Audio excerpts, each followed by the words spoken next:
Well, people doctors can specialize in different parts of the body, but an animal doctor has to choose what type of creatures they want to study. And joining us today from the Veterinary Health Center at Kansas State University is Dr. Sarah Gardhouse. Thanks for your time and good afternoon.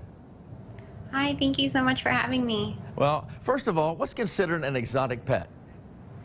So, exotic pets are pretty much anything that is not your regular dog, cat, horse, cow, sheep, or goat. So, we will see anything from your cute little furry rabbits and rodents, chickens, parrots, reptiles, and then we also see zoological species. So, we work with zoos as well as any wildlife that may come in as an injured wildlife patient. Now, how can somebody actually determine what's the right pet as far as an exotic creature goes and if it's actually legal to have?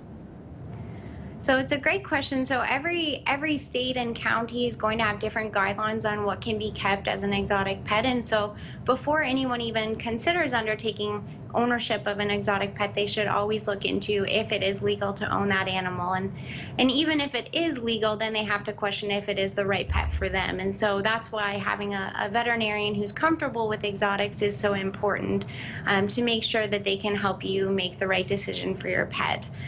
These animals often require special housing. They may, have specific temperature, humidity requirements. They may need specific diets. We don't necessarily have nice kibbles like we do for cats and dogs. They may need friends in their life, so they may be a social species. They may be nocturnal. And then some of them have really, really long lifespans. So our bigger parrots and tortoises may actually outlive their owners. So there's a lot of considerations that go into exotic pet ownership. Now, for doctors that treat humans, you've got one body, but it would seem like with this, students would be overwhelmed with the variety of anatomy and physiology. How do they handle that? Yeah, so it is very challenging in our 4 years. We learn a lot about dogs, cats, and our domestic species, but we don't necessarily have a lot of information on exotics. We have some, but a lot of the time, if someone's really heavily interested in exotics, then they end up going through a specialty route, which usually involves at least a couple of internships, a 3-year residency program, and then going through a board certification process with a large exam at the end of all of that. What percentage of students in the veterinary school actually go to do dogs and cats and your standard home animals and then go to zoos and actually work for zoos around the country?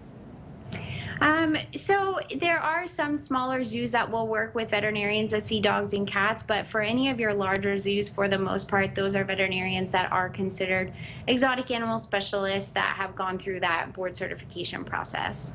And what is your best piece of advice as we wrap up? If you have an exotic animal and it starts to look a little bit different than it typically does, or you think it might be sick, how can they get help?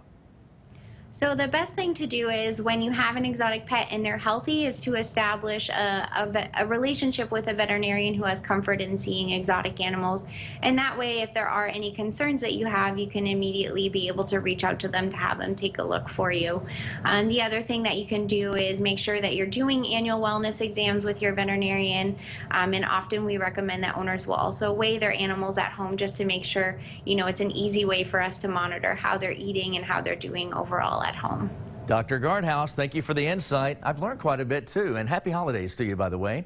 And again, you can learn more about VHC at K-State with the website that we displayed. Well, Dane Kroll